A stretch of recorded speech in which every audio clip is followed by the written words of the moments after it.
Morning. Thank you, everyone, for coming. I'm Michael Green, Senior Vice President for Asia here at CSIS. And we are very pleased today to release a new report prepared by Andrew Shearer, whom I will introduce in a moment, which is available out front if you didn't get one on the way in. Australia-Japan-U.S. Maritime Cooperation, Creating Federated Capabilities for the Asia-Pacific. Andrew's been here at CSIS for about 4 or 5 months now, working on this project based on his experience in multiple stints in the Australian government.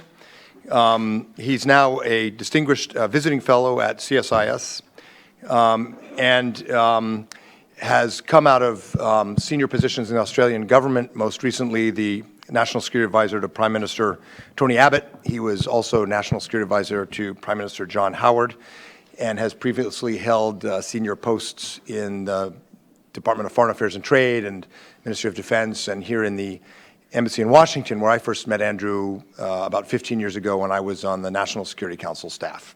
Andrew will talk about the paper, and then we'll have some commentary from Robert Scher, Assistant Secretary of Defense for Strategy, Plans, and Capabilities. This is a shop that kind of owns the world and works on strategy, plans, and capabilities, but Bob spent much of his career working specifically on Southeast Asia and U.S.-Australia, including positions in the Asia Office of the Secretary of Defense, Policy Planning, and Booz Allen Hamilton, among others. And Bob is well known for his expertise, not only on planning and strategic guidance, but also on Southeast Asia and Oceania. This report builds on growing momentum for strengthening not only U.S., Japan, Australia trilateral security cooperation in the maritime domain, which is the topic of the report, but growing momentum in the U.S., Japan, and Australia to align and make more interoperable our bilateral alliances in Asia.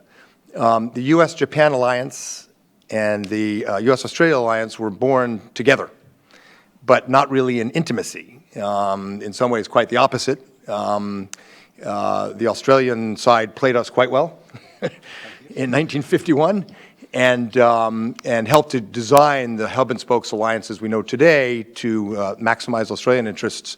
And the U.S.-Australian alliance, ANZUS, U.S.-Japan alliance were really part of this large grand bargain. But as I said, not born of intimacy. That started changing, particularly after the Cold War. I think at an operational level, it really began in the Clinton administration. When I was in the Bush administration, we began in 2001 the TSD, Trilateral Security Dialogue, and things, as Andrew will tell you, have really just accelerated from there in terms of trilateral cooperation. What Andrew is going to present to you is based on his work on this area for about 2 decades, including the TSD, including the quadrilateral response with Japan, Australia, and India, and the U.S. to the Boxing Day tsunami, and then more recent work in the Australian government. And I think it broadly reflects strategic thinking on both sides of the aisles in the U.S. and Japan.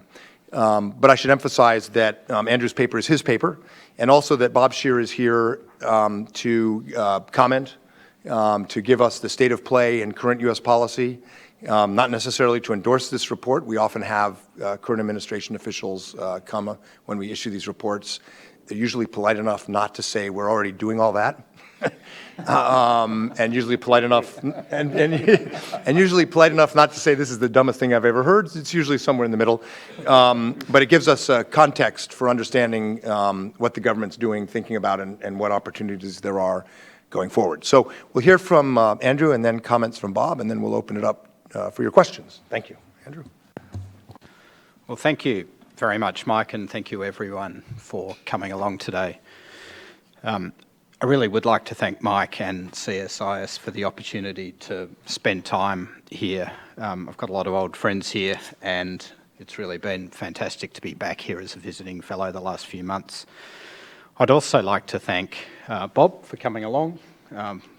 Bob, likewise, is a very long-standing friend, and it's very good of you to give us your time. We know how busy you are. And finally, I'd like to thank the folks who reviewed my paper and gave me some some really good feedback and probably saved me from some errors. If there are errors left there, then they're mine, not theirs. I just want to pick up from where Mike set things up. The starting point for this project really is the work that CSIS has been doing on federated defence, and this is the idea that the best way to respond to a changing and in many ways a deteriorating international security situation in an environment when we are all increasingly resource constrained is to integrate our defence capabilities much better in the interests of a set of, well, in the interests of some very substantial long-term shared aspirations and interests in our countries. And in particular, when it comes to the Asia Pacific, to respond to what I think is a rapidly growing series of challenges. Some of these are of a transnational nature, things like counter-piracy and responding to humanitarian disasters. Mike mentioned the December 2004 tsunami, but there was also the Japanese tsunami earthquake disaster, of course, as well, and there'll be much more of that. And then we're also seeing, I think, undeniably increasing tensions in the region. In the South China Sea, for example, we're seeing a more active Russian posture, with Russia modernising its Pacific fleet and bringing some very capable submarines, for example, into the mix. And then you've got a very unpredictable nuclear-armed dictator in North Korea, of course. So I think an undeniably deteriorating regional security environment, particularly in Maritime Asia. And then perhaps driven by some of these trends, the proliferation of some very sophisticated weapon systems throughout the region. China is obviously a big part of that, and Russia, as I mentioned. But we're also seeing an increasing number of countries acquire precision cruise and ballistic missiles, for example, new intelligence, surveillance, reconnaissance capabilities, electronic warfare capabilities, and cyber capabilities, and yes, submarines, that are starting to change the balance of power in Asia and make it much more difficult for the United States and its allies to operate in the region in the way that they traditionally have. This challenge has a raw quantitative dimension, just in terms of the numbers of modern weapons and platforms that are in the region now and will be in the region in the future, but also a qualitative dimension in the sense that we're seeing the introduction of new capabilities that really are changing the strategic landscape, and they're the sorts of things I mentioned earlier.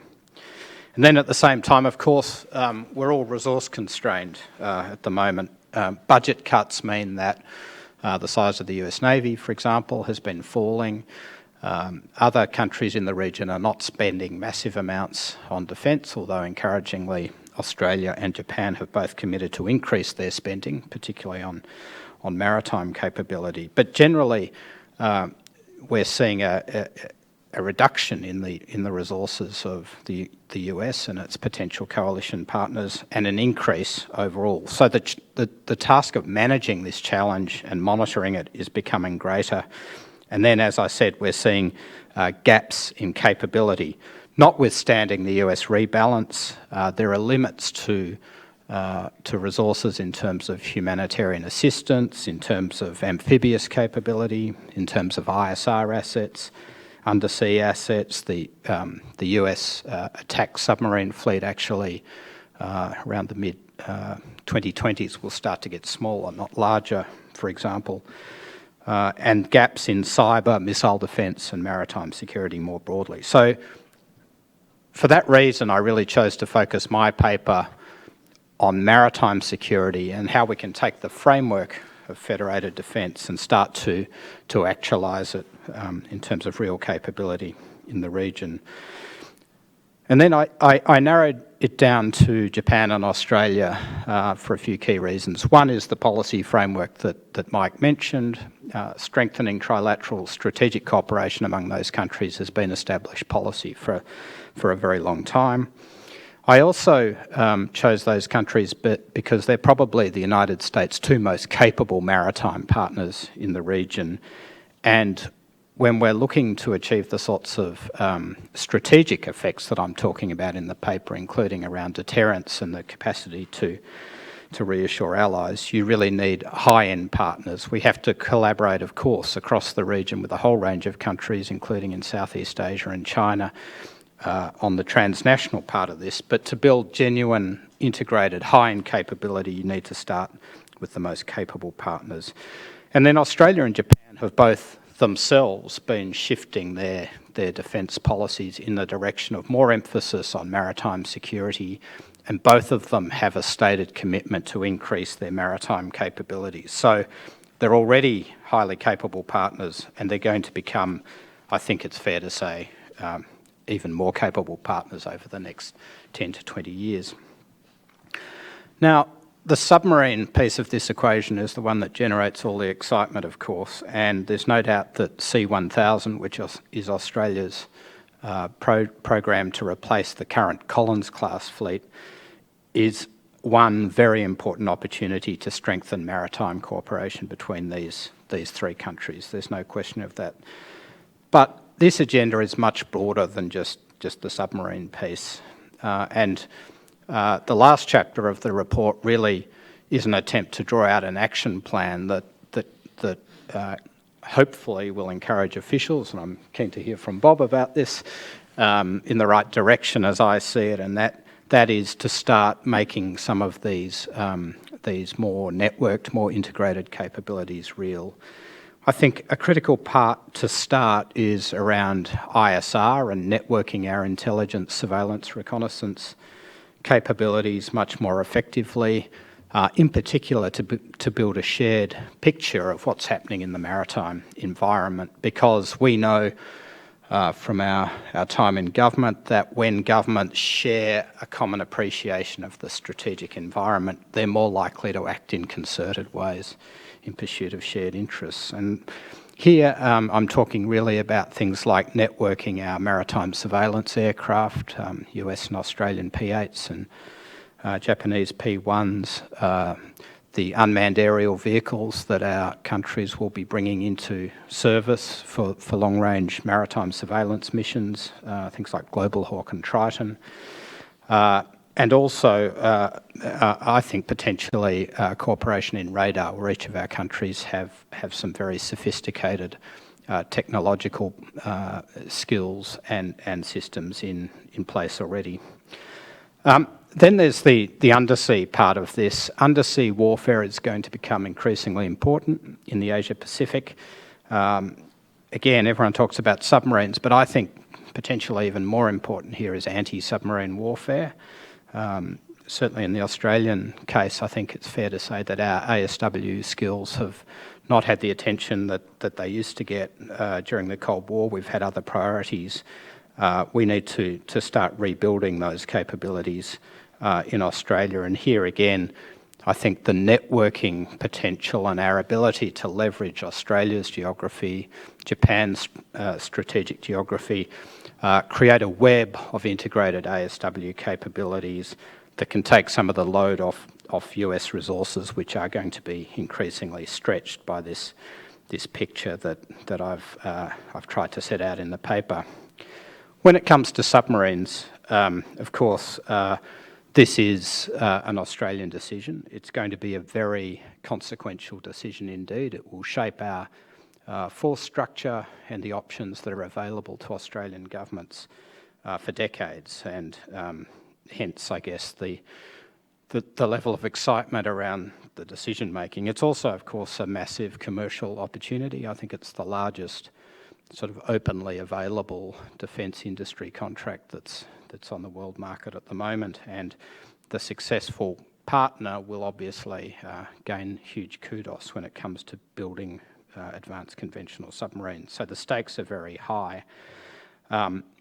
I guess the point I'd make there, and in the paper and in other things I've written, including with Mike, I've been very careful to say that when it comes to assessing the key capabilities that the different partners bring to the table, and also things like cost and schedule and risk and so forth, all the sorts of things that should be under consideration. I'm not taking a position on that. The point I make in the paper, though, and more generally, is that partnering with Japan and the United States on submarines is a potential game changer at different levels. At the strategic level, it can have the effect, I believe, of embedding Japan more in a regional security architecture that can help to allay Japan's strategic anxiety, and that's a good thing. That's a stabilising thing to do, I believe.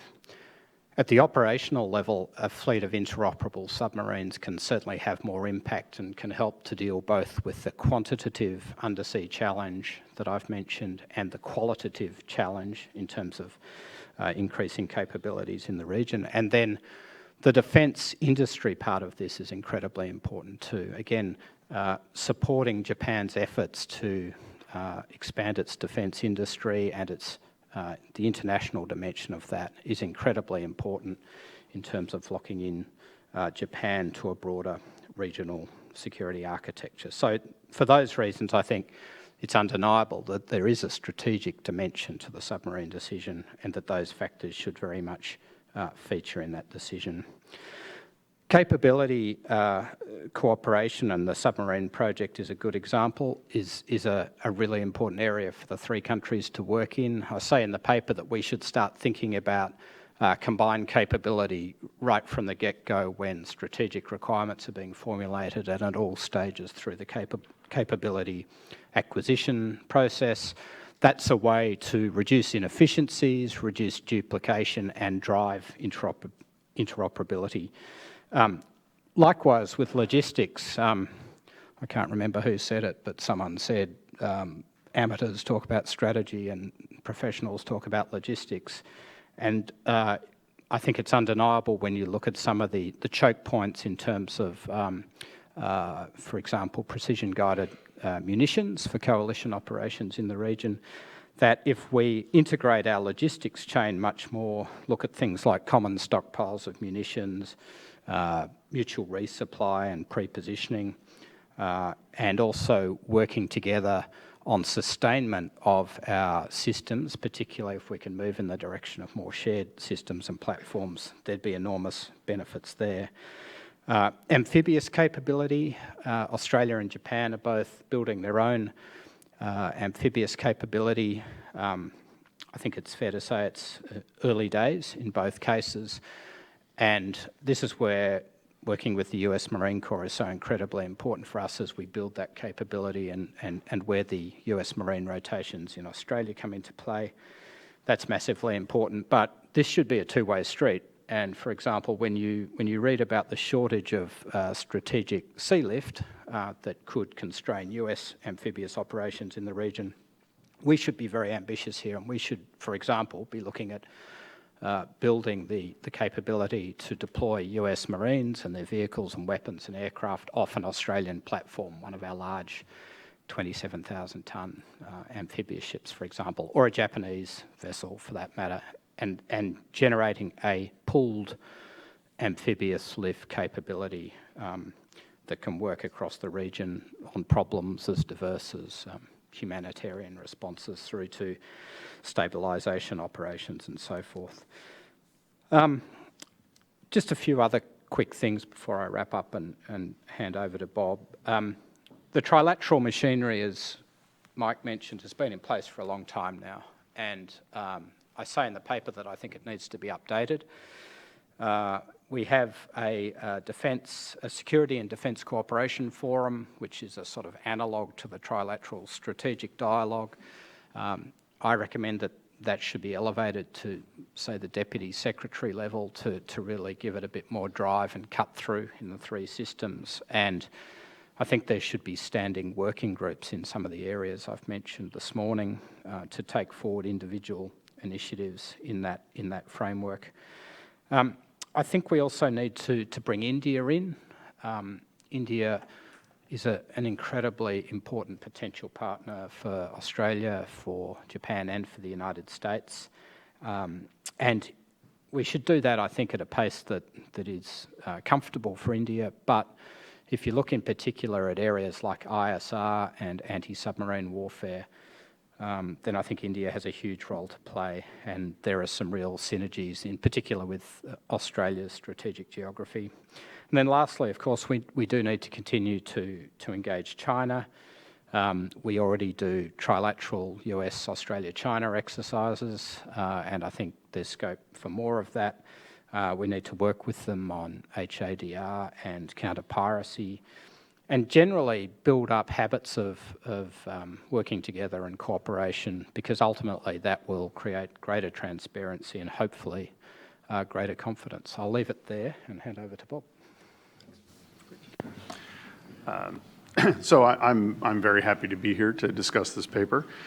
It's not just because Andrew and Mike are old friends and colleagues. I would do it for that, regardless of what's in the paper, but also because I really do applaud efforts to continue to examine how we in the United States, with our friends, but particularly with our allies, how we work together to continue to promote and defend our interests in this key region of Asia. So this is a paper that looks to do that, and it was well worth the time, even on the weekend, to take a quick look at the paper and to give you some at least thoughts and impressions about that and about how that fits into the way we think about our policy towards Asia writ large. As I read the paper, there really are two key premises, and I think they're worth pointing out and are all to the good.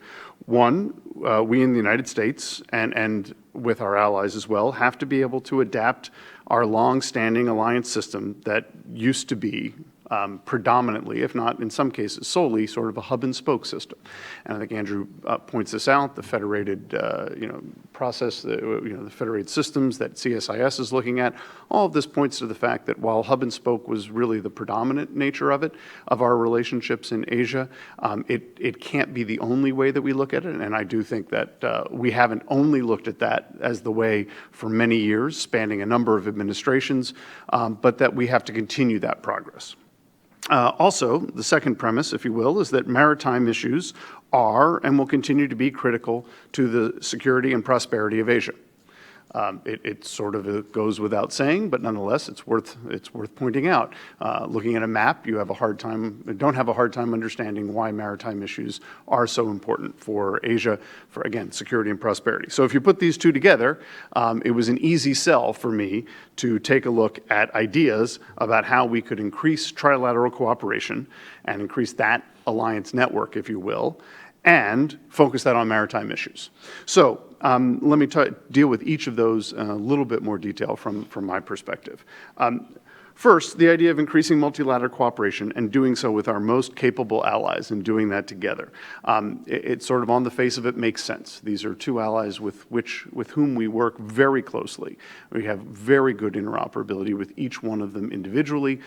If there's a sense of shared interests, a shared perspective, why wouldn't we look to seize opportunities where they exist to work together in a trilateral cooperation? Now, that wasn't always the case, and that wasn't, even when that was the case, we didn't always jump on that. But I think in today's world, not just because of budget issues, but certainly I think that's the way to go. In fact, I think that's, I'll jump ahead to a quote I was going to use later, but before the president went out to Asia late last year, one of the lines in the fact sheet, if you will, is the following: "Our priority is to strengthen cooperation among our partners in the region, leveraging their significant and growing capabilities to build a network of like-minded states that sustains and strengthens a rules-based regional order and addresses regional and global challenges." Couldn't have said it better myself. I might have, I don't know. But nonetheless, that is, as a principle, this all makes perfect sense, and I think is something we need to continue to look at. We really need to look at developing new patterns of cooperation. How can we get our friends, our allies to start thinking about things not just in that hub and spoke process, but looking to work more together. And I would argue the United States wasn't always the largest proponent of the hub and spoke system, but we were willing to work with our friends and allies that way when that was most appropriate and when that was what they were looking for. As we emerge and as a new security environment develops and we get more capable, allies continue to become more capable, our friends become more capable, we're going to need to look for other ways of doing this. And trilateral cooperation between some of our most capable allies is a key piece of that. We are doing a lot in large multilateral fora. I think you've seen around the EAS, the ADMM+, all of the other large multilateral forums. Those are, in fact, I think, important pieces of our foreign policy. It's one of the things that we've done, I think, and really put an emphasis on during the Obama administration. That, however, does not mean that those are, A, the only way to do things, or B, the best ways to cooperate in all cases. And I think as you're looking at some of the more advanced capabilities, those fora are not yet ready for all of that activity. So we need to look and see where we can have those combination of friends and allies and where, with what missions, what capabilities will be the most profitable and be able to be flexible. Asia, if you will, has the advantage and the disadvantage of not having a set in stone, very clear multilateral forum. We should take advantage of that where we need to and try to build on it where we think it is not a strength of our relationships. Second, maritime security is absolutely one of the key issues, and it's a right one to focus on. It's a critical domain to our security, to the security of the United States, to our allies, to our friends, to the region at large. It's a critical domain for economic prosperity for all of those. And I think what's interesting as we're looking in the security environment is that we can no longer assume, as we had for, I would argue, many years, that the maritime domain will go uncontested. And so understanding that as a premise, we need to look to like-minded nations of how we can best ensure the security of the global commons, the ability to operate in and through the maritime domain as we have done and as has benefited the United States, our allies, and the entire region for decades. So Australia and Japan are obvious first choices for this and for reasons that we've all talked about. I do think that there are other countries that are capable of doing this, and I think we should look to that in the future. India, Korea, Singapore are some of the first ones that come to mind. But I do think that with the clear shared interests and our shared view of the opportunity and the security challenges in the region, Australia and Japan make sense to be the right places to start. And I think this is especially true given what Japan has recently done and what the Abe government has done to push a view of Japan's security that is beyond its near borders and understanding that is a broader perspective that they can and should be a participant in. So, anytime those two things are put together, we should explore these ideas and look at them. And I look forward to looking at Andrew's paper in greater depth, and I'm sure others, both inside and outside of government, will do that to those particular recommendations. But I'm in no position now, and I don't think anybody would want me to sort of say, yay, verily, this is the right thing, or this isn't. But I do think what it means to me is it's well worth looking at. As I said, it fits into our overall policy. I would say that arguably the thing that I would ask us to look at as we look at these proposals, first of all, I think the areas are about right. ISR is a big one. Undersea is a big one. Amphibious capabilities, other capabilities and logistics. These are all good areas to be examining in greater depth. What I think we need to do with the rebalance as we move forward, and I guess what I would recommend to a follow-on administration, is to continue the operations that we're doing, continue the ways we're looking at things now, but also look at what we can do together. What are missions? What are operations? It shouldn't just be about where we are. It shouldn't just be about what capabilities we bring. It shouldn't just be about what enhancing our allies and friends. It shouldn't just be about geographically distributed, operationally resilient, and politically sustainable. Don't get me wrong, it should be about all those things.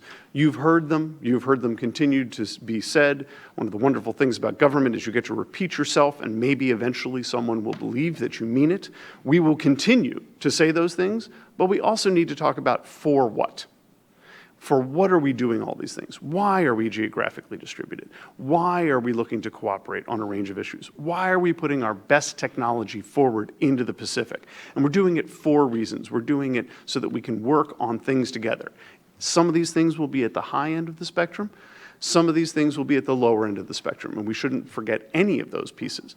But making sure that we are better as are unilaterally from the U.S., with our allies, and then broader with a set of allies and friends in doing operations that span from humanitarian assistance to disaster relief, all the way up to ensuring the maritime, cyber, space domains and global commons are able to be operated in freely. All of those things we should look for cooperation and should be able to focus on what we're doing next.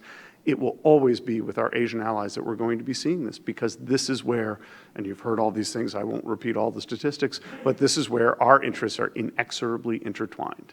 So, given that, those are the things that I think this fits right in, and I really do thank Andrew both for inviting me to be able to be here, at least I say that before the questions and answers, and also to be able to take a look at this early on, because I think there's some great, just the premise makes perfect sense, so we need to take a look at what things bright people are thinking about elsewhere. Thank you. Terrific. Thank you both. Let me start the questions, then we'll open it up. I think in Andrew's presentation, you heard how much Australia could benefit from this trilateralism in terms of bringing up the game of the Royal Australian Navy on ASW, for example, perhaps getting greater verisimilitude on North Asia security dynamics. There are going to be enormous advantages in this kind of agenda for the U.S.-Japan alliance as well, because I think our Japanese allies will see what alliances look like when you're operating globally, when you have more integration of senior level commands and staff, not a joint and combined command like Korea or NATO, of course, but much more trust and integration on a individual level across different commands, intelligence sharing. I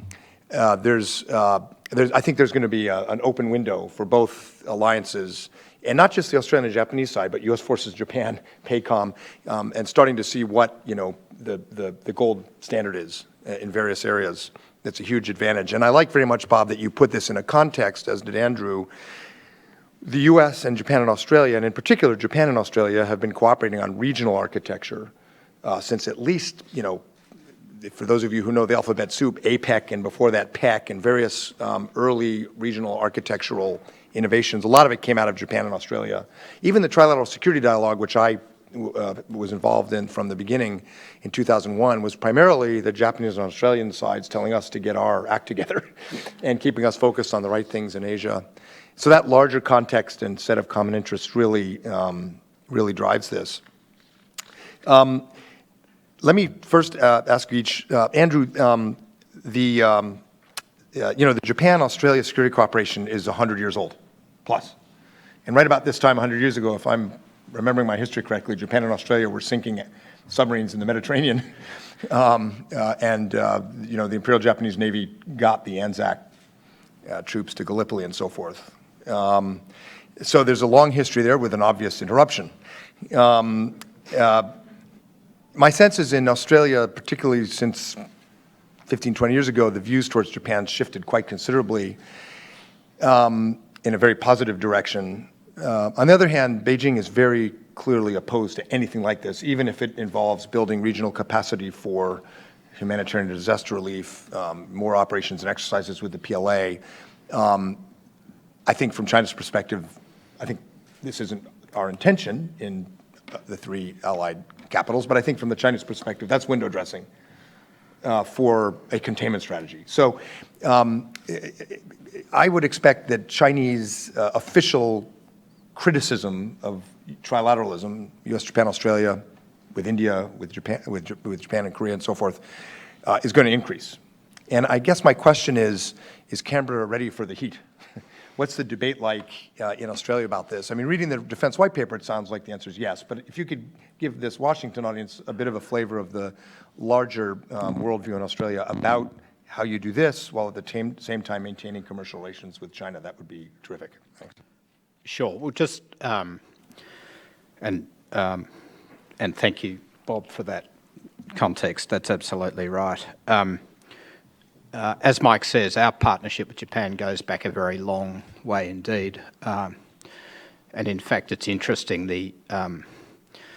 going back to the formation of ANZUS, it was very much done through the lens of what had happened with Japan. And it was when we had the security guarantee provided by ANZUS that Australia felt ready very quickly after the Second World War to extend the hand of friendship to Japan and sign a commerce agreement as early as the mid-1950s, which shows you how quickly Australia was, as our Foreign Minister said the other day, was prepared to move on and see the potential in the relationship with Japan. And really, that relationship was incredibly important because Australia provided the raw materials that drove the Japanese boom and created so much of the Asian economic miracle.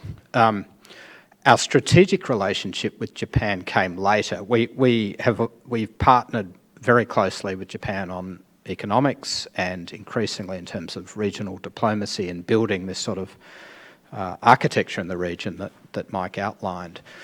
But I think it was really only when we worked with Japan in southern Iraq in the mid-2000s that the strategic potential of the relationship started to become clear, particularly in Tokyo. I think Australians had seen that for a while and were keen to move in that direction. But the experience of working with the ADF in Mathana and building that level of trust with the ADF and seeing how closely the ADF was integrated into the way the US military works, I think was powerful in terms of Tokyo's thinking. And since then, we've seen extraordinary development. There's a logistics agreement, an information sharing agreement.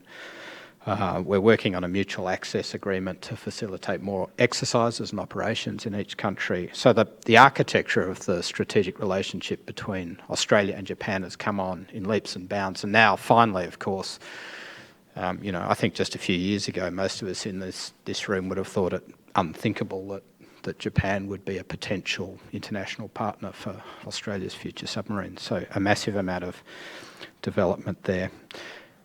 And then, of course, there's the China piece. I mean, as I said, this paper's about maritime security in Asia writ large, and it talks about Russia and it talks about Korea, but I think it's inescapable that China's military modernisation program, the sort of anti-access area denial capabilities it's building, to use that term, the sorts of activities we're seeing on disputed features in the South China Sea. I mean, China is a driver of what's happening in our region. I don't think this should be seen in any way as containment. Containment's not actually possible if you look at the degree of economic interdependence between our countries, even if anyone wanted it. This is about increasing, if you like, the pool of capability in the region to respond to a whole lot of different contingencies, as Bob said. And that should be in the interests of the region writ large, including China.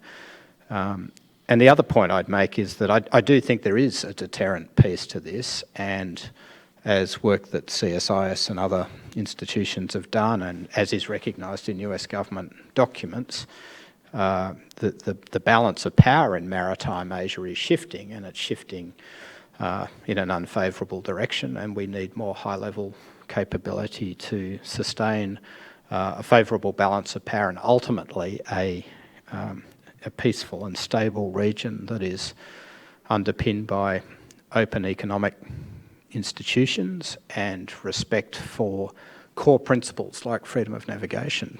That's the end point, that's the big goal, that's the prize. Those have been the pillars of prosperity in the Asia-Pacific for 70 years, and what we're interested in here, I think what everyone's interested in, should be the next 70 years. Thanks. Most of these questions, I think, will fly to Andrew, but let me ask you one, Bob, before we open it up.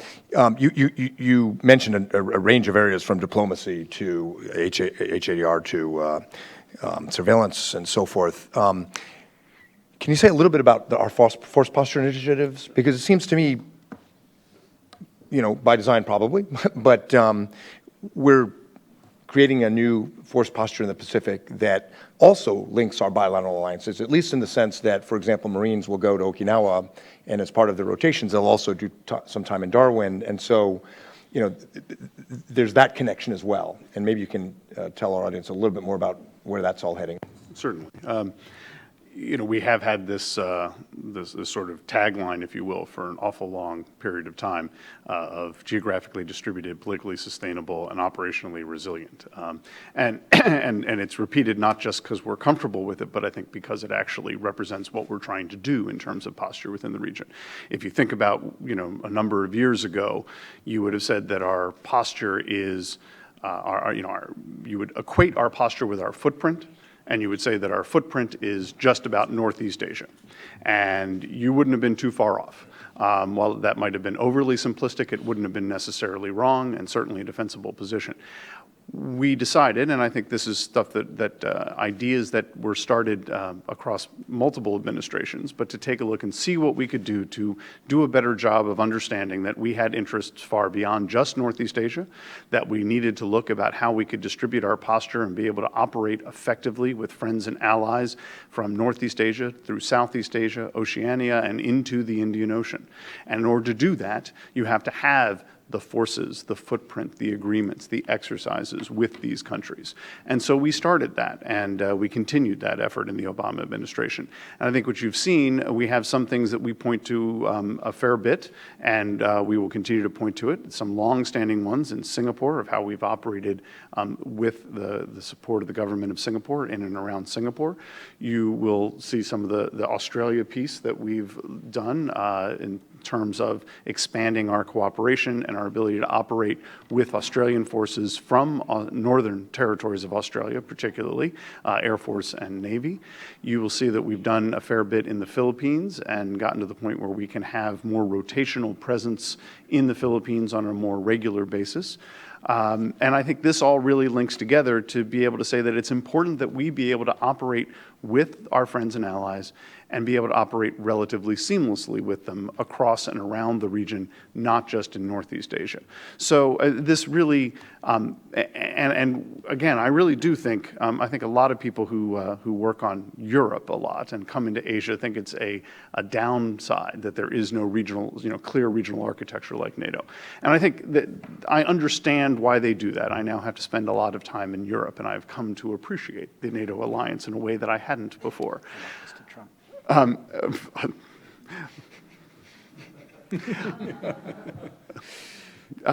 It's so hard not to respond. But I also think there are clear advantages to having a more flexible process whereby you don't have to get the agreement of all 28 nations, if you will, in Europe to do anything. And that is by being able to work with countries that you share similar interests and take advantage of those, and then you can build on that. So I think we've looked to put our posture in a context of not just being places, but doing things. But in order to do things with other countries and do things around the region, we have to have that posture. And again, I think the big pieces, and the distributed sort of network of our Marines coming off of Okinawa, leaving obviously critical pieces in Okinawa, but then also operating in Guam and being able to really have that ability to operate with other countries wherever we think we need to is really the key advantage of this distributed posture. If I may, one thing which I will, as the U.S. government official up here, I think I do feel compelled to say that while there is certainly a changing balance of military power in the Asia region, I still feel extraordinarily comfortable with the way it is now. Obviously, we need to continue to track it, and we need to continue to make sure that we and our allies can operate in any and all environments with the best technology that we have and in operational ways that are relevant and that we're able to secure our interests. But it's not just about numbers, as the paper points out. It is also about capabilities. And I do feel the need to say that I'm not willing to accept that trends are inevitably straight lines, and I feel very good about our capabilities unilaterally, but also I feel even better about it when I think about our capabilities with allies and friends. Good context. Same question to you, Andrew. Yeah, so when you look at the US force posture agenda, which Bob outlined very well there, and particularly the doing things, not just being places. I think what comes through very strongly is a shift in emphasis towards Southeast Asia and Oceania, and won't surprise anyone here that we in Australia think that's a good thing, and we support the rebalance and what the US administration has been trying to achieve with it. I think, as I say in the paper, Australia is actually becoming increasingly important in this context. I mean, yes, as a capability partner, but also just because of our strategic geography. So, for example, the marine presence is important for the kind of capability building reasons that I mentioned a little earlier, and I think it has a wider regional importance. But if you look at it, I actually think that the Air Force part of the US Force Posture initiatives in Australia, the capacity for Northern Australia to accept increasingly large rotations of US long-range aircraft, including ISR platforms and bombers and so forth, is ultimately more strategically significant even than the marine piece. And then I think the potential for US Navy rotations from the west coast of Australia will grow too as the strategic importance of the Indian Ocean continues to rise. So I think you're going to see Australia become more important in a force posture sense. And in the report I talk about this concept of Australia as a sanctuary in terms of longer range weapon systems in the region, but also a springboard in terms of our access to some very critical real estate, including some of the maritime choke points in Southeast Asia and out into the eastern Indian Ocean approaches to Southeast Asia. And here, I think that the sort of ISR cooperation between Australia and potentially India could be very important, and some work together in anti-submarine warfare as well. Thank you. You'll find in the report on page 30 a very useful map that shows where some of these critical choke points are in maritime Asia and how the geography of both Japan and Australia bear on that. So why don't we open it up? Please identify yourself briefly and keep it short. Yeah. Kevin. Thank you. I'm Kevin Mayer with the NMB Consulting. I was with the State Department for many years, mostly in Tokyo, doing political military issues. And in the last 15 years, the policy of Japan, Australia-U.S. cooperation has really made tremendous progress. I was in Tokyo when Ambassador Shearer, who had been in Australia, then came to Tokyo, and Mike was in NSC. So a lot of, at the policy level, the architecture, it seems to me we've got to the point now, particularly in terms of responding to China, and I don't mind using the containment word myself. I think that's what we're all about. But putting that aside, we got to the point where the rubber needs to meet the road now in terms of capabilities. I agree fully with your report. You've outlined exactly what needs to be done in terms of the networking and the integration of capabilities that are needed to get the force multiplier effect that we need, because we all have limited resources. But the context of the rubber meeting the road or not, to me now, the issue before us is the submarine program. Strategically, I mean, you've outlined the issues very well.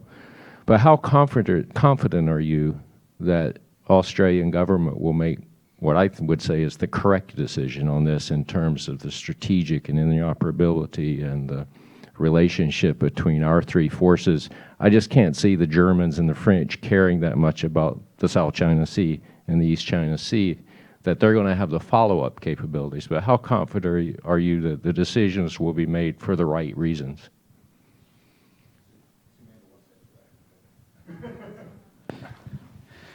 Thanks, Kevin, for the question. I mean, the first thing I'd say is that I'm not privy to the competitive process that's underway within our Defence Department at the moment.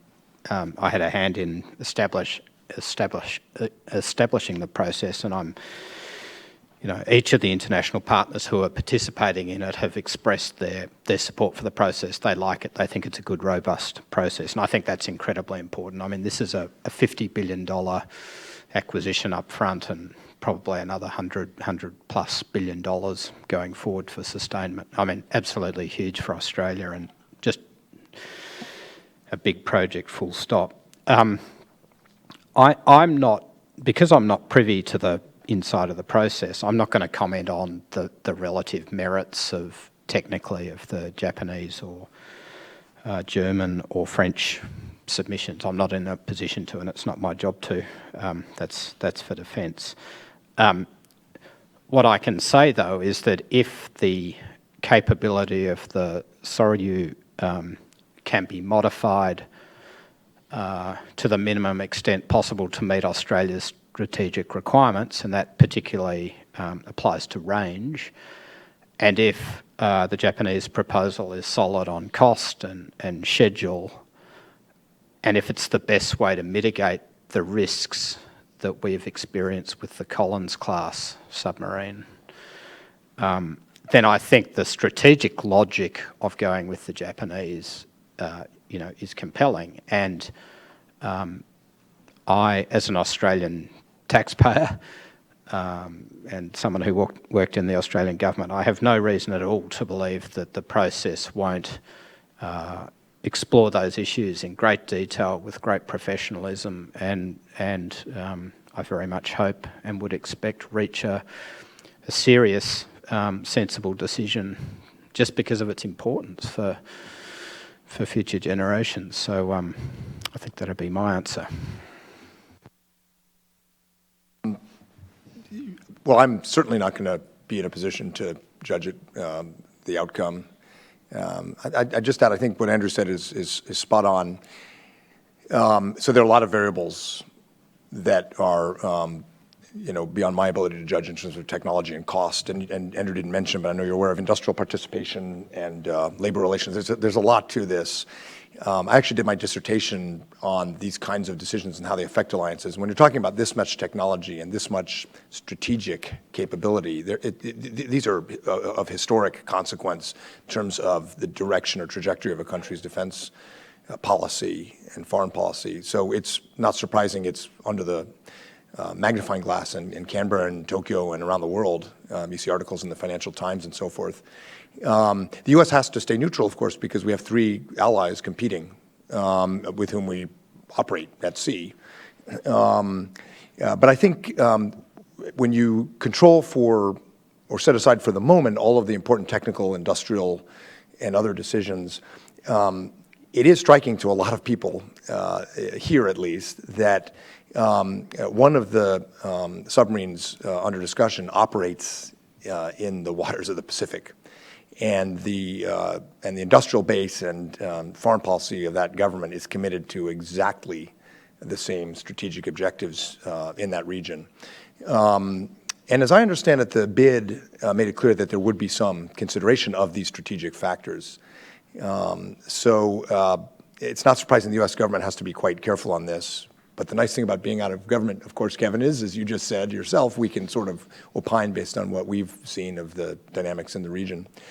I assume you don't want to answer this. No, just given the elephant in the room to prejudge, to predict any other questions are coming. Let's be clear: the United States doesn't take a position on this, except for the fact this is a sovereign decision of the government of Australia to make the best decision they think is possible. I certainly expect and hope that all the considerations that Mike and Andrew have laid out and that everyone else has laid out would be a part of that decision. But in terms of whether or not we have a position, the only position is that we will work with whatever submarine the Australians choose, and we hope they get through this process. I think Chip is next in the front.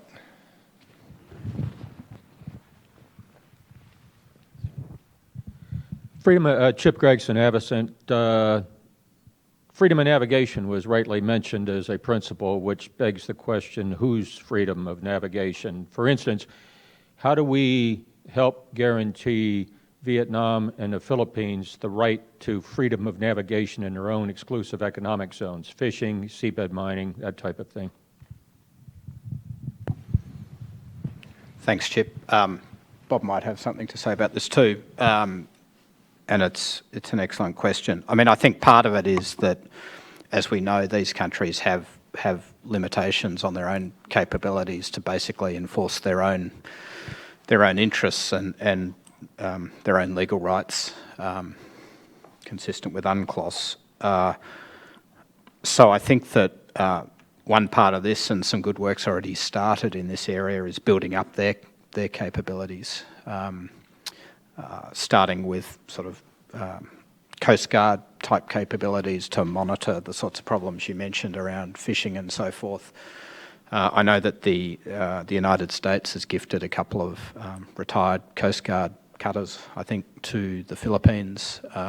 It's interesting, Australia's done something similar with Malaysia. Two of our patrol boats have been gifted to Malaysia to help them with precisely these tasks, and Japan is also active in this. I mean, I think what you mentioned is a particularly good case where trilateral strategic cooperation needs to kick in, and I think already has, frankly, so that rather than sort of duplicating and sort of having an uncoordinated approach to this, we have a shared agreement of what these countries really need, how we can best help them get there and do it most efficiently. And that's, to my mind, a really sort of good practical example of the sort of cooperation I'm talking about. Certainly, Chip, as you know, and many others in the room know, the actual, it gets complicated in terms of defining EEZs when you don't have a judgment on who owns what land feature.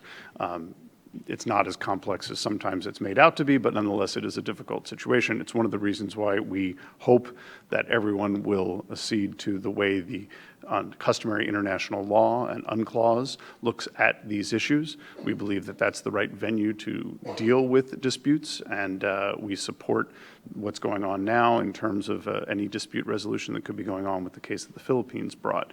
And we'll live by whatever answer the International Tribunal comes forward with.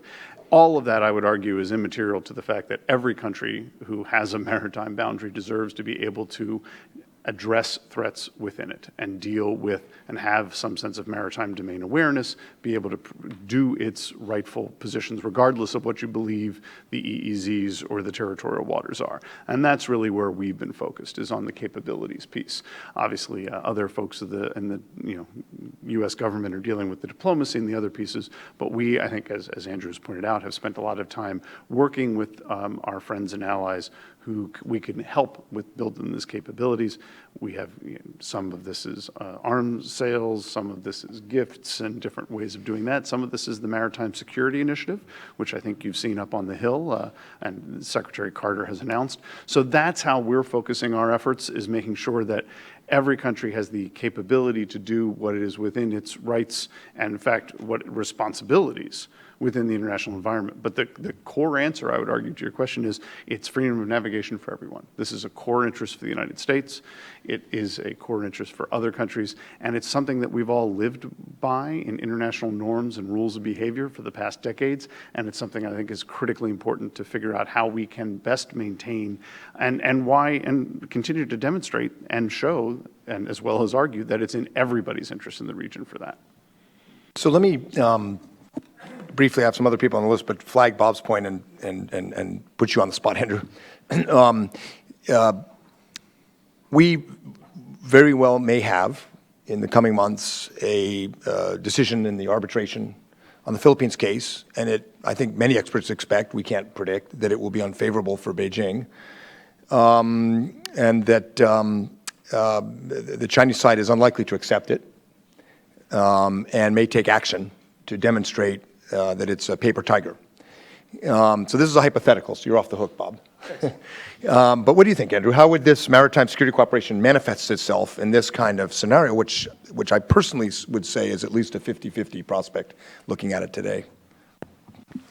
I guess I'm on the hook because I'm no longer a government official. Yeah. Welcome to the NFL.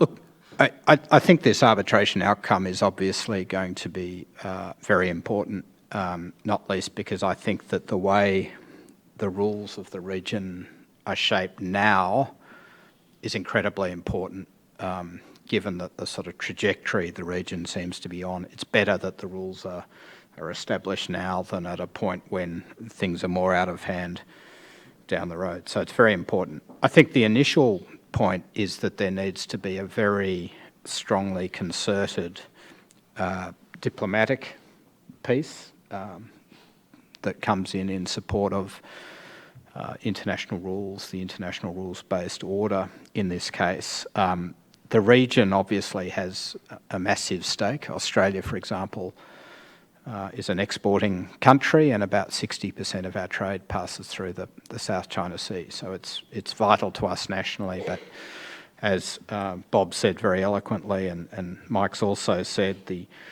freedom of navigation is just incredibly important to us all. It's not just the region, though, and this is where I think sometimes our European friends probably need to stand up a little more. The EU, after all, is an institution founded very much on the rule of law and, a supposedly liberal way of looking at world order. And I think it's very important that the European countries get solidly behind the rules and principles, because even though the South China Sea is quite a long way from London and Paris and Brussels and Berlin, disorder in the Asia-Pacific is not going to remain isolated to our region, just as disorder, if not chaos, in the Middle East is going to stay isolated to Europe and Europe's backyard. So I think this really does need to be seen as a global political and security problem, not just a regional one. The US, Australia and Japan can help to fashion an effective diplomatic response, and you'd like to think that they'll be very efficiently joined up if the moment comes. Thanks. Satu, over here, guy. Yes, Satu Lemay from the East-West Center and the Center for Naval Analyses. Thanks very much, all three of you, for a terrific presentation. Obviously, I haven't read the report yet. Question one, what kinds of constraints do you see in implementing the vision, particularly, Andrew, that you've outlined in the report? Is it a political alignment in the capitals? Is it yes, it saves resources, but it's going to cost some resources to do the work that's being proposed too. It's not, there's going to be some expenditure. Other considerations, Mike asked you about China, the China consideration. That's question one. Question two, a couple of you mentioned, maybe all three of you mentioned, including India in this effort.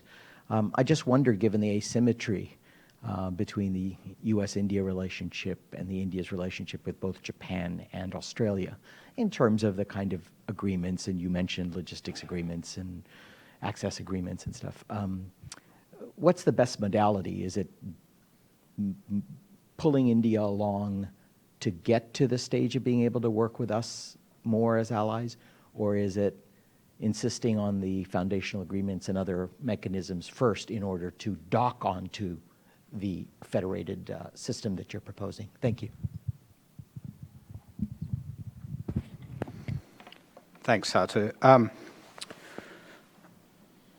I think some of what I'm talking about is already starting to happen. So it's been fairly quiet and it's been somewhat fitful, but Australia and India have been patiently, kind of step by step, building a stronger strategic relationship.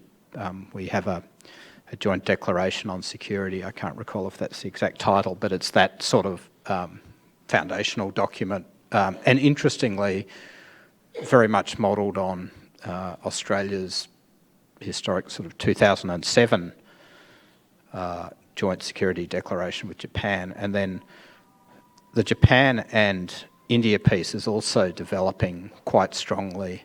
A similar sort of institutional frameworks in place. There's more exercising going on, more exchanges. So I think if you like, the architecture is developing. It's at this stage developing principally bilaterally, but I'd say it's a kind of concerted bilateralism that we're seeing, and it's heading in the right direction, and sometimes, quite surprisingly quickly.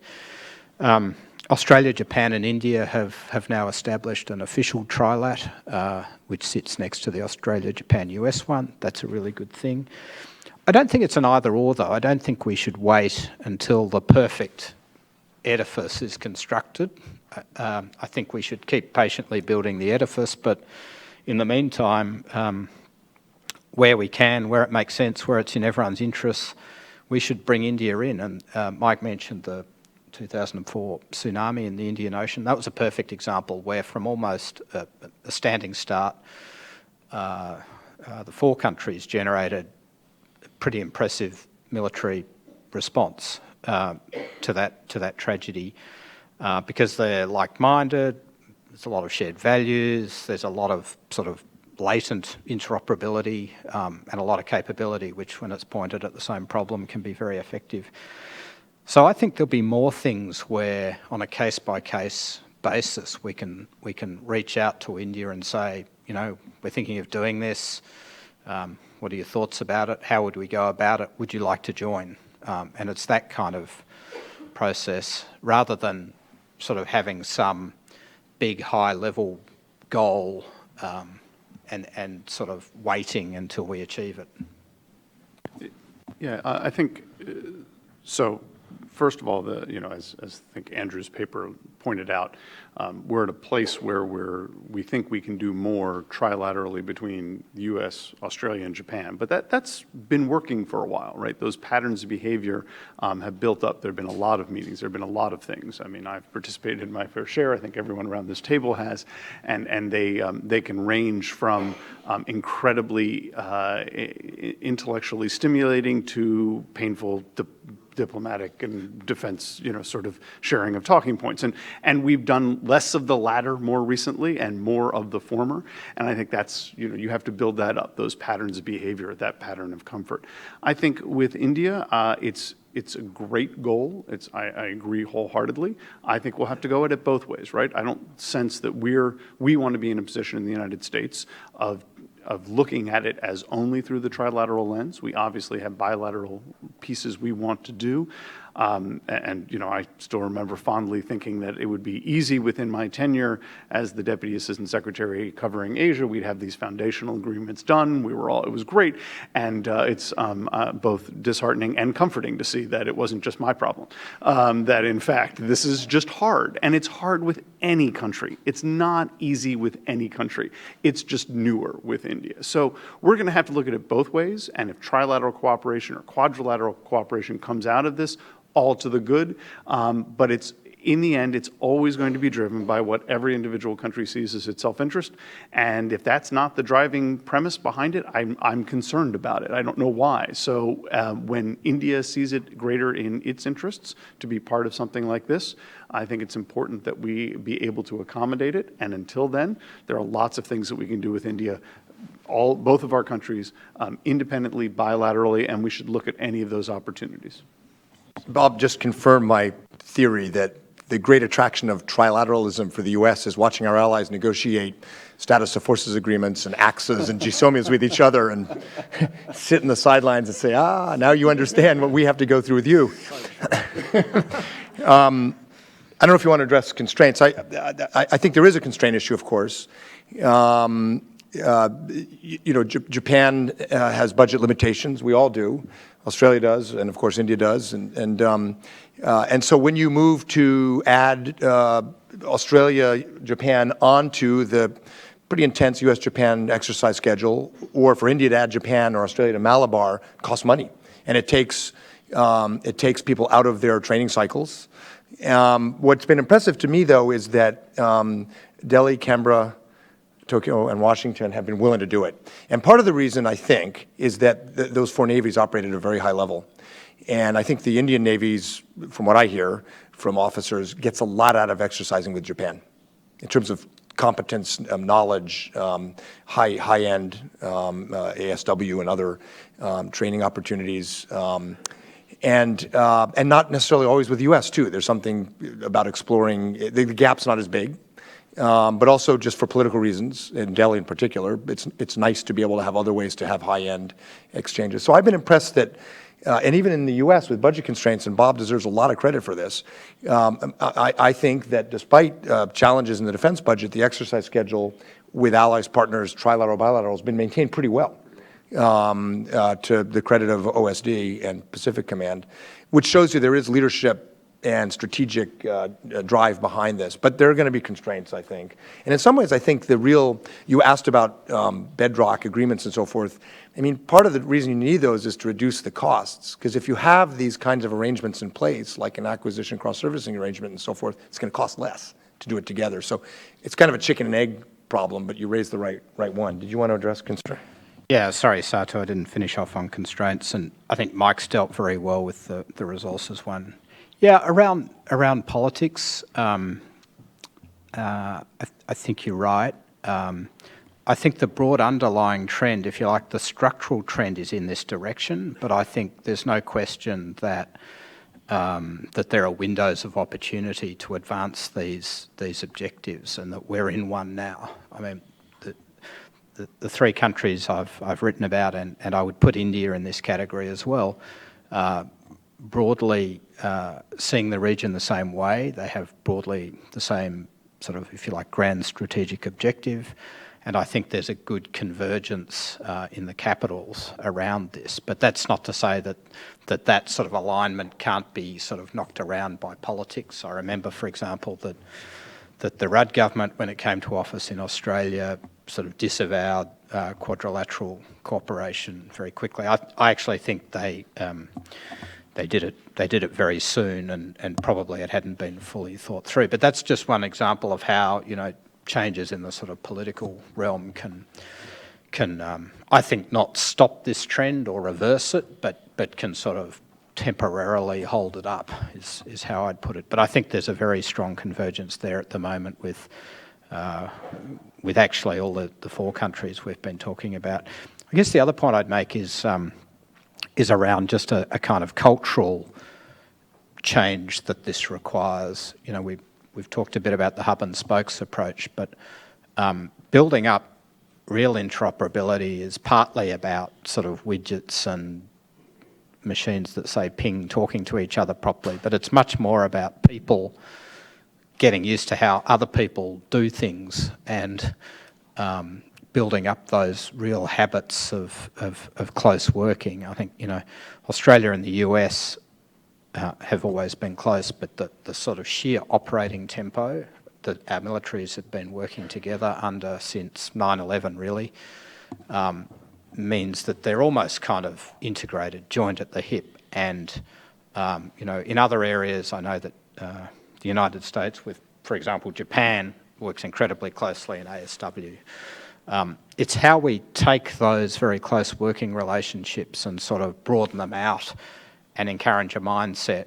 And this is hard, right? Like even in militaries, achieving genuine jointness is a sort of lifelong project, really. And we're saying we want you to be genuinely joint among yourselves, and guess what? We also want you to be genuinely joint and combined with the Australians, the Japanese, South Koreans, as Bob said, the Indians, maybe the Singaporeans. I mean, that's a really big change, and it's going to take time for our uniformed services and our bureaucracies to kind of make some of those changes.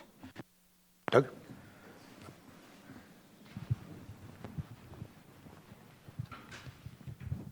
Thank you. I'm Doug Paul from Carnegie Endowment. Andrew, it's a great report, you know, broad. The important things are all there. But in the real world, we have to make choices among capabilities and budgets. And I want to push you a little bit on that.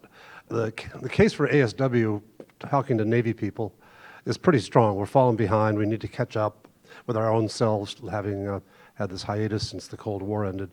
And you have a case for amphibious capabilities in your paper. If I had to trade off between the two, based on what I know, I'd provoke General Gregson here by saying the amphibious side probably could be left behind as we move on to ASW. What's your reaction to that? Great to see you, Doug. I certainly don't dispute the importance of ASW, and I'd probably, if you really sort of push me, I'd probably, and I had to rank them, I'd probably put ASW ahead of amphibious, but I don't think it's a clear trade-off. Australia, for better or worse, has bought these two nearly 30,000-tonne ships and has committed to building its own amphibious capability. Japan, for its own separate but I think similar and related reasons, is making quite a similar investment in an amphibious brigade. So those things are happening and those resources are kind of sunk, if you like. The piece I'm, hopefully not, sorry, that was probably a bad metaphor, invested. What I'm talking about is much more the human piece of this interoperability, and Mike is right about the exercise schedule, but let me give you an example. Operation Talisman Sabre, which is the big biennial Australia-U.S. exercise with a heavy amphibious flavour to it, for the first time last year had, I think, about 35 members of the Japanese self-defence force participate. That's great, it's a small start. That doesn't really cost anyone anything to do that, and I think scaling that up over time so that the three amphibious forces are working together can start to build what I'm talking about. And there have been exercises. We had an event here the other day where the Japanese military attaché was saying that the US Marine Corps landed Ospreys on a Japanese platform. Being able to do that sort of stuff isn't going to cost vastly more resources, but is I think, a really powerful force multiplier. And in Australia, we know that disasters happen and that the assets in our force anyway that are the most stressed tend to be these kind of ready reaction amphibious type capabilities. So ASW, incredibly important, but I think we can do both. And I'm just going to comment on one thing, Doug, because you've hit a raw nerve here, which is that we have fallen behind. So again, not just because I'm the U.S. government official, but I wouldn't trade our Navy for China's navies, right? Or Russia's, right? So what we all, I think, and it's just worth clarifying because I think people, not you, but I think in general, we are the relative dominance and that we have had for decades is clearly not as great as it's going to be. And we do have to figure out different ways of operating as a result of that. But whether or not we're able to do it, I, of course, do believe we will be able to do it and believe we've made the investments to be able to do it. But I do think it's not just about that one particular mission. It's about the way a lot of people, and a lot of people, frankly, in the region, are assuming certain things of where we are. And I think that it's, if you look at the absolute terms of what we in the United States bring and what we bring with our allies, which is one of the real important pieces to being here, I take our situation every time over anybody else's. And I think that's something that it's important that we maintain. It's something that important that we look at, and something important that we continue to understand as our relative strength. It's a question that won't go away, though. I think you're right about that. And it's a little bit reflected in the current debate in the Navy about is the posture versus capability or presence versus capability, which gets at the same choice. I think it's a little bit of a false choice in some ways, but resources are constrained. We were asked, CSIS was asked in 2012 to do an external review of the rebalance. And in fact, Andrew was in between stints as National Security Advisor and helped us write part of it. And we concluded that it's easy to say, but you can't just rely on the war-winning high-end deterrence, because then you leave open all scenarios short of war, and that's where wars come from. Wars don't just start one day. It starts because the regional dynamic changes, states get weak, balance of power changes, vacuums are created.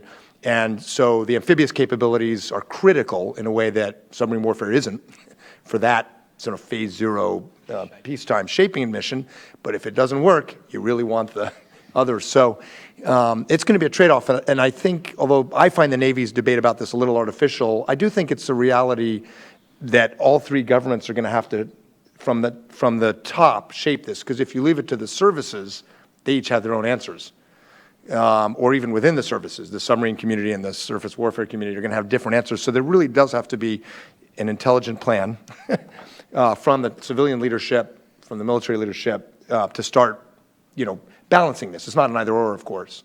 And that's why I think Andrew's paper is so important, and what Bob's doing in government is important. We've gone into another panel quickly. Yes, no. Last question. Yes, we obviously needed a follow-on report, which... Dov Zakheim, last question. And speaking of resources and budgets. No, actually, hi, Andrew, and Bob, and Mike. I have a very different question. Bob, you used the phrase raw nerve. I want to hit a big-time raw nerve. Donald Trump. To what extent, whether Trump's nominated or not is irrelevant. What we're seeing among all the major candidates is a drift toward isolationism. Look at the free trade attitudes, for example, of every major candidate. To what extent is this drift likely to slow down what all you guys are trying to do? Is it already affecting? We know it's affected perceptions in Japan big time because Mr. Trump has broken a taboo and said, yeah, go nuclear. How nice. But beyond that, how might this affect all of what we've been talking about? Because clearly there's a mood in this country that I think certainly people in this room don't entirely agree with, I suspect. But there's a mood here that's creating perceptions wherever I've traveled around the world over the last couple of months. What is going on in the minds of those who want to do what you want to do? Well, we'll build bases all over Asia. We'll make Mexico pay for it. And I'll start, and maybe we'll run out of time so Bob doesn't have to answer. But I have to say I've had an experience which is probably similar to yours at pretty senior levels among our allies in Asia. This went from chuckling to nervous chuckling to, in the past week or two since the statements about nuclear, real concern. Not just about the, I think, low probability that we have a Trump presidency, but that the core of the international system, the United States, could be, the place for this kind of debate at the level of leading candidates. It says, in other words, something about American staying power. And what I try to point out is, if you look at opinion polls in December last year, which are the most recent polls on this that I've seen, in the Pew poll, for example, 70% of Americans support TPP in that poll. Well over half supported free trade broadly. The polls done by the Chicago Council on Global Affairs and others show the highest level of support ever for the U.S.-Japan and U.S. Korea alliance. We don't ask about Australia because I think people may take it for granted, mistakenly perhaps, but the highest ever. When asked, should the U.S. come to the defense of Japan or if they're attacked, it's the highest number since these polls have been done in decades. And there's no institutional basis, no institutional way, no constituency in the Congress, for example, to actually enact a policy of retreat. I mean, it's very hard to imagine Republican or Democratic Senate Armed Services Committees saying, right, got it, let's dismantle our alliances, let's change all that. So I think the bedrock of American internationalism is, if you look at polls, if you look at congressional leadership, if you look at public opinion and so forth, is pretty strong.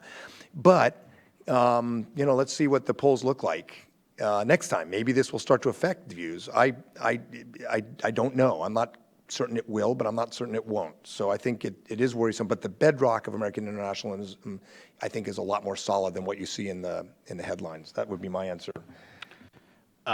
Great to see you, Dov, and obviously a timely question. I'm going to filibuster now so that Bob doesn't have to answer. But more seriously, I mean, the comments that are being made are obviously of concern because they really do strike at the heart of some of the pillars of US engagement with the region over, not just years or tens of years, but centuries, really. Mike's done some great writing about this, but US economic engagement, open economies, forward US military presence, and the alliance system. I mean, they really have been the bedrock of the success of the region. And so, of course, countries in the region are going to be concerned. I have to say, more optimistic. I mean, those of us who know America and respect it recognise that from time to time you do have these convulsions, and one of your endearing attributes is you kind of let it all hang out. And so I think that the more sober people in the region recognise that the sort of America that is represented in some of these comments is not really America in its essence. And I think Mike's talking to some of the kind of structural factors that will reassert themselves after this kind of wacky election campaigns out of the way. But I'm not downplaying it when someone seemingly without a moment's real forethought blithely says that Japan and South Korea should acquire nuclear weapons. It's not a trivial thing at all, or that NATO shouldn't exist, or take your pick. But I do think that if you like, sanity will ultimately prevail. And I'm happy to actually speak on the record on this and ensure that we get no more questions. I tell people and allies when they're concerned about this. There's always a streak of isolationism within the United States. It has existed for centuries. It is not anything particularly new, but in our recent history, every time that has surfaced, in the end, our interests have been clear to anyone who is charged with protecting and defending the United States. And that's that it is in our interests to have an international approach to these things. And I think regardless of who becomes president, in the end, it's our interest that will make sure that we see the world the way that we see it now. And it's been across administrations, it's across everything. And while it's I will say that Andrew said the word convulsion. What it is a longstanding trend, but we always, over the past century, have gotten to the point where we realize our interests are not best served by that, and I suspect we will always do that. So it's probably not appropriate to end a U.S., Australia, Japan discussion, particularly given our common cultures as colonies made up of the riffraff of Europe, to quote Pommy, to quote the Brits, but as Churchill said, you can always count on the Americans to make all the wrong decisions before they make the right one. And as Lord Carrington said once in a meeting when we were having one of our convulsions and the Europeans were all complaining, yes, it's true, but they're the only Americans we have. And as Churchill said during the war, the only thing worse than going into this with allies is going in without allies. And the good thing we have in the U.S. going for us is that our allies actually, we have to work on Japan and Korea a bit, but our allies actually like each other. And, if you look at history, that's actually a rare and important thing. So this kind of trilateral effort, I think, we're going to see more of. It's been great having Andrew here, and we'll look forward to further work from him. And also, thank you, Bob. Bob's title shows that he's both a strategist, but he also has to implement all this stuff. And so thank you for your service in moving this all forward, and thank you for coming.